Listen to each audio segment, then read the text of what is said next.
Hey guys, just wanted to introduce a new segment that's going to be on my YouTube channel. This one's going to be called Pivotal. If you guys follow me on LinkedIn, you guys saw a little bit about what this was, but essentially it's going to be, kind of like the important integral people that are part of the CPG industry. If they have some interesting ideologies, thoughts, anything, this is going to be kind of a interview show through Skype or in person. And it doesn't matter if you are the CEO, if you are the janitor, it doesn't matter. If you have an interesting perspective on the industry that we all care about, I want to hear from you guys. So my first guest on Pivotal is Mark Samuel. If you guys don't know Mark Samuel, he is the CEO and founder of iwon Organics. It's a plant-based snack company. Before that, he was an entrepreneur. He started a few fitness accessory meal prep bags that if you guys are in the fitness, nutritional supplement space, you guys know of both of those. He's one of the founding members of Six Pack Bags. After he sold that interest, he started Fitmark Bags, and then recently again sold that interest. And then in the last 2 years, he's been focusing primarily on iwon Organics. So iwon Organics, like I said, plant-based protein snack company, getting a lot of traction in the market right now. Just got into GNC. I believe they are in Vitamin Shop. They are in HEB. There's a lot of different spaces they're in right now. But had an interesting conversation with Mark. Mark talked about a bunch of different things, but wanted to make sure I gave you guys at least a pretty snug episode. I don't want these things to be 45 minutes, an hour, or anything like that. So I do want to warn you guys, we were taping this through Skype, and it both seemed like me and Mark were having a few technical issues. So unfortunately, a good majority of our interview at the beginning was not taped properly. We had, just like I said, some issues. I was running a new program on my computer with this kind of a Skype plugin. Mark was kind of dealing with some battery issues and things in his office, so we apologize for that. I was not going to put this episode out, but me and Mark talked about it, and we said, hey, you know what, we all got to start from somewhere, and fortunately this isn't the best kind of quality or flow or anything like that. This kind of just goes with the mantras that I always have with my consulting is, put out a minimum viable product, see what the market says about things, improve as you go, and that's kind of the that's the recipe for success with anything. So without further ado, let me get to this interview here with me and Mark Samuel, the CEO of iwon Organics. I could frame this for you. Whole Foods for us, the timing isn't right for us. I'm not saying that we don't want to be in Whole Foods and that we won't be in Whole Foods. We will. Like, I know for a fact that we will, because we fit that consumer perfectly. But even if they called me right now and said, we think it's a great idea, we love your chip, it tastes amazing, what do you think? I would say, let's talk about this next year. And most would be like, oh, yeah, right. No, seriously, I know that is exactly what I'm doing, because they wouldn't know where to put us. And the places that they would want to put us are not right for us right now. We're a single serve offering. That's what we want to be. I don't want to do a 4 or 5 ounce bag yet. When the time comes, we will be a great partner to them. The place that we would want to be, which is in the protein bar set of their stores, they would not accept. So we get it. We know why they wouldn't. We aren't there yet in a buyer's idea of what a on-the-go protein snack looks like outside of bars, right? And so we're good. So as far as distribution, and I just declined another major conventional retail meeting. Full on, no, it's not a good time for us right now. That is showing true purpose about what we want to do now. It took me, it's not like this was the first week of the business. If it was, it wouldn't look like us getting our ass kicked the way it was the first 6 months. Like, literally got my ass kicked for 6 straight months. Didn't understand food and beverage. I enjoy that journey that's the journey I like about building something like this with great people, but really the learning curve of it, right? and we're in a place right now where we know the distribution channels we want to be in is nutrition supplement. We've got some great international opportunities that we have going on right now that are also in nutrition supplement in their regions. And then we know what we're going to be doing the next few quarters with some. We have a new snack, which we'll get a new snack coming out at the Olympia. See, I said Olympia. Yeah. Nutrition supplement. Yeah. Yes, we're going to go to the Olympia and have a big unveiling of not just the great tasting protein chips, but we are coming out with our second savory snack, which is a second to none that's anything out there. So that's, that again, distribution, that's what we know what we want to do. Yeah, I mean, I think you brought up, a good point in terms of learning to say no when the opportunity, maybe even seems too good to be true type of thing. If it is, you're probably not ready for it type of thing where, if a Whole Foods comes to you or a Sprouts or something, you say, hey, I don't know if I have the infrastructure or product or even the market, like the buyers aren't ready for that product yet. We haven't gotten to the maturity of the product category to make sure people understand the difference between a 1.5 ounce bag that costs the same as a 5 ounce bag of potato chips right next to them, or any of those types of things. But I thought that was a good point, and just to bring up in terms of kind of being able to say no to the situations that maybe don't seem to be right, or maybe seem to be too good to be true.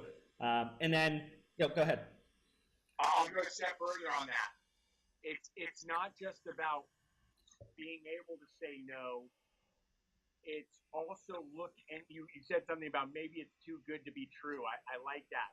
And maybe that's sort of the concept that some startups or newbies should really be thinking about. Let's not forget that at some of these opportunities, you got to pay to play, right? It's one of those things I was learning early, and even again, not just pay to play at some of the retailers, but even with distributors like a KE or UNFI. Where I finally got my check and there's not much there left over. Where did that all go? But to go back to the retailer, this is their job, right? So this is not a personal thing or anything like that. This is their job to onboard new brands, and they don't know if it's going to work, right? I sincerely think that they do. I think they sincerely hope it does, but the reality is the majority of the time it doesn't work, right? Yeah. And they've got to fill these spots, and they fill them by having the brand contribute, right? Yep. And so there's these things called slotting fees. And so that no we talk about, it's no because I don't really want to risk $10,000, right? Like, wait, where am I going to be on the shelf? Like, are you sure? They don't know. I mean, they have an idea, but like, you're another brand among hundreds that they're managing, yeah, right? And you're not Kellogg. I'm using them as sort of a figurehead, right? You're not Post. You're not. You want to be. I want to be, right? I don't. It's like you kind of want to get there so that you also have that. You have a little more leverage, right, in these negotiations. But I bring it up because, again, for any startup who might see this, like they're hearing me say, like, you got to be really, really careful. It's not like you go, great, I'm in this retailer, it's a conventional grocery store, they've got 100 stores, they're placing a opening order of $5,000, but you spend $10,000 to get in. Yeah. And it's like, I don't know, I've been to a few blackjack tables, right? You don't, you're paying a slotting fee, right? And you're not physically giving them anything. You just are signing something, right?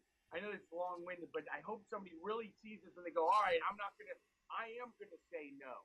Because I saw them really exploring why you got to really be careful with the decisions you're making early on in the business of where you're going to have your product sold and why, right? Yeah.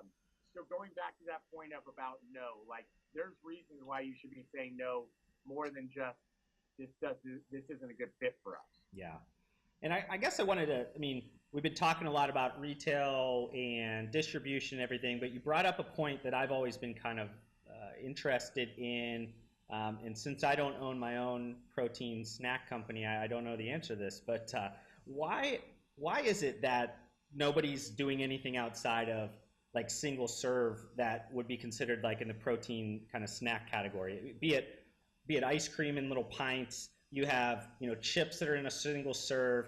You have all that kind of stuff. Is it a freshness thing? Is it a cost thing because the price point would be so kind of high that people would be like, whoa? Or is it what we talked about before? Is like, is the customer not at the point yet where they're past the trial phase? Right now, they still want to just try it once, and if it's no good, they're going to go, okay, it's not. I'm not ready for it yet, and then they're not willing to like pony up $15 for a 8 serving bag of chips. Is that? I mean, I guess I just never understood it because coming from nutritional supplements, it makes sense because you pick up a bar is in a single serve, it's fine. But when you move to a grocery store, you're used to buying things in 7, 8, 10, whatever, like serving container that's one container. And it just doesn't seem like a lot of the functional foods and beverages have moved to this larger format packaging.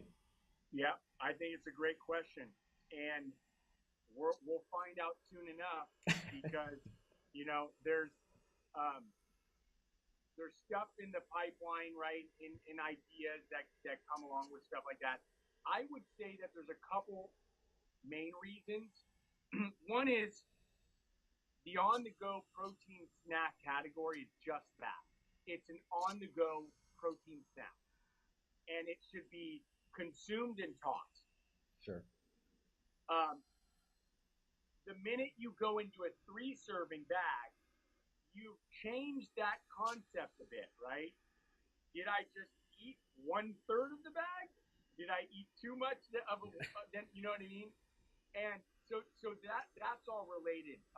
The second thing is trying to duplicate the success of a really great high velocity protein bar. I think is what everybody's trying to duplicate. Yeah. Who doesn't want to be Quest? I mean, right? Yeah. Who doesn't want to sell $300 million, $400 million in protein bars, right? And so I think there's a little bit of that in it too. Uh, Quick, on-the-go consumables, you have to buy in multiples. It requires you to. And I think people see a lot more success opportunity with that type of offering. Yeah. Yeah, it's just one of those things I always kind of thought about because I'm like, Sure. It just doesn't seem like anybody that's moved into taking a food that we recognize out of their childhood and moving it into like a functional approach, it always kind of like they dethrottle the servings into single and they go, hey, this is all we got for you. You know what I mean? Where somebody like myself, maybe I'm a little bit more mature in the buying kind of process where I'm like, hey, I already know I want this Halo Top ice cream, which I don't know. No offense to Halo Top, I don't like those fake ice creams. But if I did, why do they not offer a half gallon or any of those types of things? They just don't have those things available. It's just kind of always just been confusing to me because if you've already accepted like, hey, that's how I want to live my life. Like, why is there not more cost-effective like kind of serving sizes out there?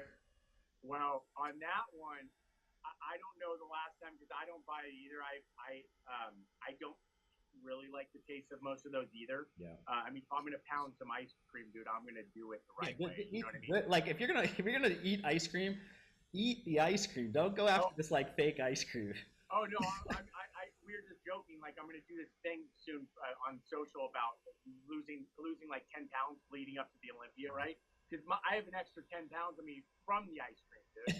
I mean, I pounded so that one is. I don't know the pricing because I don't necessarily like hang out in that aisle, but I would assume that are they $6-7 a pint? Nobody's going to want to see a price tag of $15 on a, even if it's a, you know what I mean, half of. I think that's part of it there too. There is a sticker shock when you get over a certain amount. Sure. But going back to more of the functional stuff, again, I think it's going to be a great day when, if we pull the trigger and we go into a 4 ounce, sitting there in the natural set of Whole Foods, because people there, that consumer, is totally cool with buying it, bringing it home, because my kids eat our chips, right? Mhm. At that point, the family, the mom and the dad, are making the family decision that they're buying a product to replace another one that tastes the same. I mean, shoot, for us, sometimes that'd be better, but it's functionally better for them and their kids. But that's my take on that. Whoa, whoa, whoa, guys. Make sure you guys are not clicking off this video just yet, especially if you want to be the next guest on Pivotal. So, email address is below. Make sure you guys email me with the subject line Pivotal, and then inside the body of the email, just make sure you guys are discussing a little bit about what you want to talk about and why you are the authority on that subject. But I want to thank you guys for watching this episode. Give me a thumbs up if you enjoyed this content, and subscribe to my YouTube channel. It helps me out a ton, and I'll see you guys on the next one.